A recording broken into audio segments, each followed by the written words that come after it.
Ay, nahihirapan po ako huminga. Sumasakit po yung dibdib ko.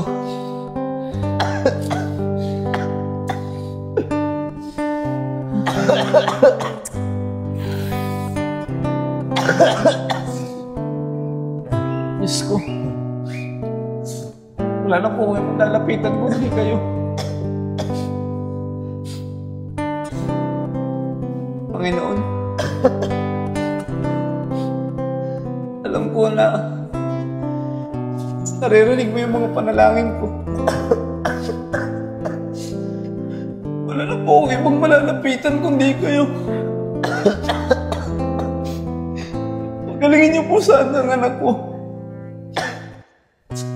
Diyos ko, tingin niyo po ang mga panalangin ko.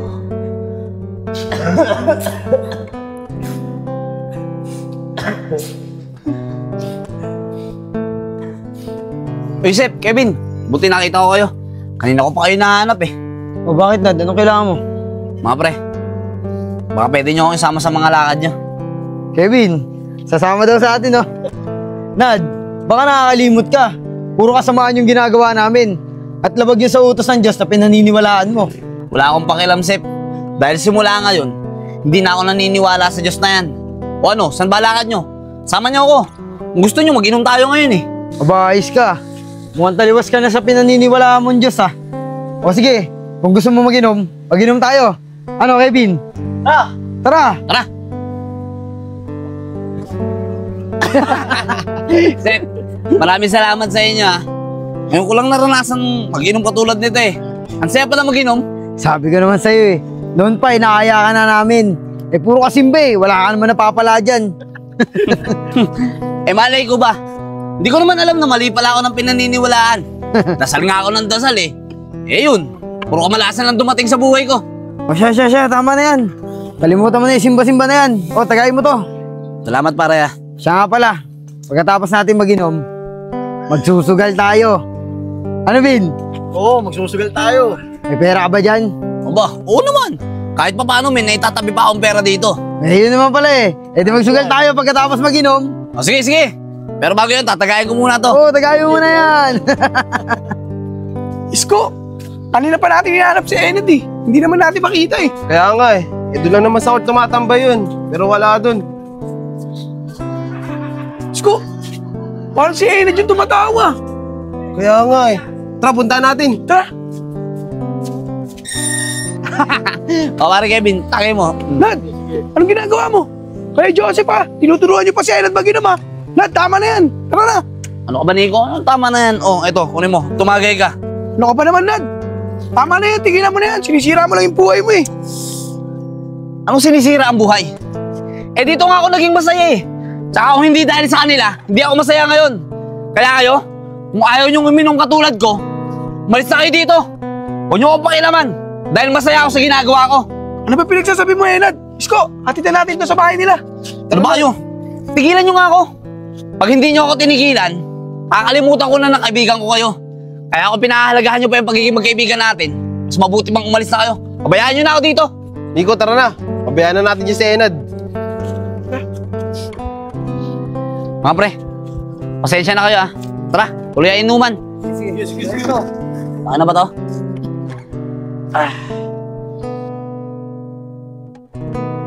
O, Nad, wala na tayo iniinom. Ano, tara na, magsugal na tayo. O sige pre, pag nanalo tayo sa sugal, mag-inom ulit tayo. Sige, tara.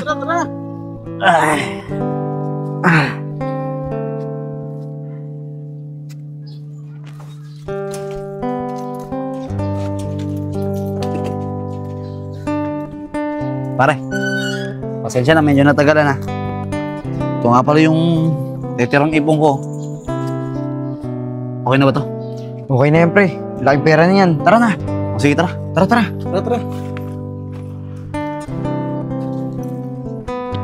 Sep, Kevin. Oh, Kevin. Ito gawin mong puhunan eh. O Sep, hati tayo dito. Ayos na ba yan? Oo, tara.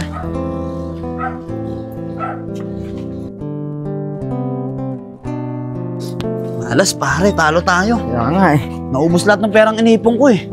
Paano tayo ngayon babawi nito? Ikaw mag-alala, Nad. may alam akong madali natin pagkakakitaan.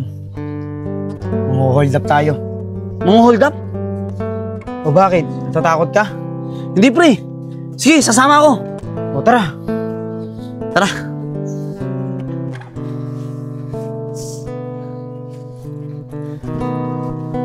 Pre, saan ba tayo? Malayo pa ba?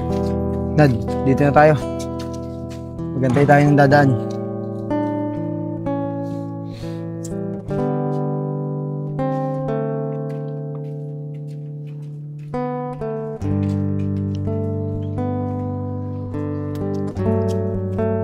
Sep, sakto.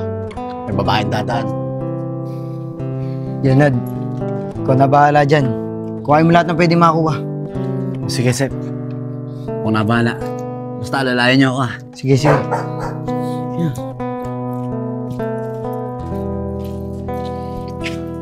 Ate, hold up to. Huwag kang gagawa ng ingay kung ayaw mong masaktan. Ibigay mo sa amin yung gamit mo. Parang awa niyo na po. Huwag niyo po akong sasaktan. Hindi ka namin sasaktan, basta ibigay mo yung gamit mo.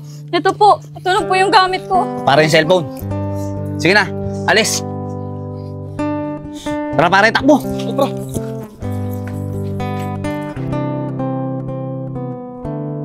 Bin, napansin mo ba sa Enad kagabi? Ang galing mong hold up ano? Parang sanay na sanay. Oo nga, Sep eh. Nagulat nga rin ako. Ang galing niya.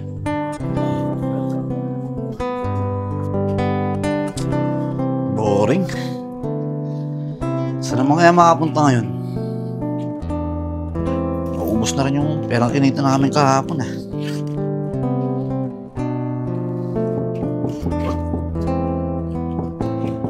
Ay, ayun kumakatok. Sino yan? Sandali lang. Sandali lang. Oh, mga tol, kayo pala. Tara, pasok kayo. Rice ko. Buka kayo, tol. O mga tol, ano ba sadya nyo at napasyal kayo dito sa bahay? Nad, bakit ba ganyan ka? Hindi ka naman ganyan dati ah. Teka mga tol, di ko kayo maintindihan eh. Ano ba ibig nyo sabihin? Huwag ka na magmaang-maangan, Nad. Nabalitaan namin, nang-hold up ka daw kagabi. Ah, yun lang ba? Huwag nyo nang isipin yun mga tol. Tsaka, huwag nyo na nga akong pinakikilaman sa diskarte ko. Eh kayo nga, di ba? Hindi ko kayo pinakikilaman sa diskarte nyo. Tsaka tulad ng sinabi ko sa inyo dati, kung ayaw nyo masira pagiging magkaibigan natin, huwag nyo akong pakikilaman. Ay na nga Inad eh.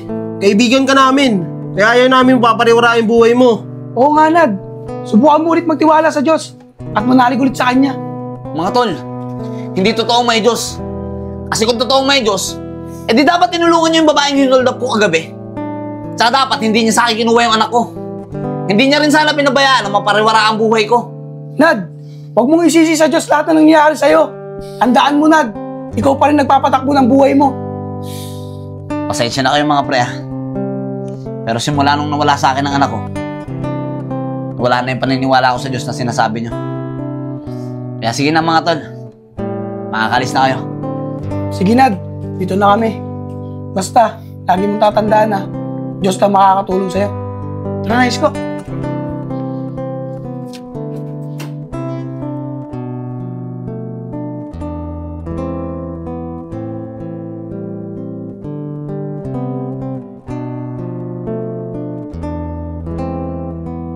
Isko, anong oras na?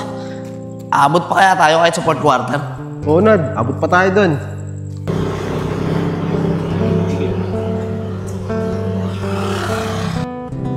Uy Nad, may rosaryo. Oo nga no, sandali lang mga tol ah.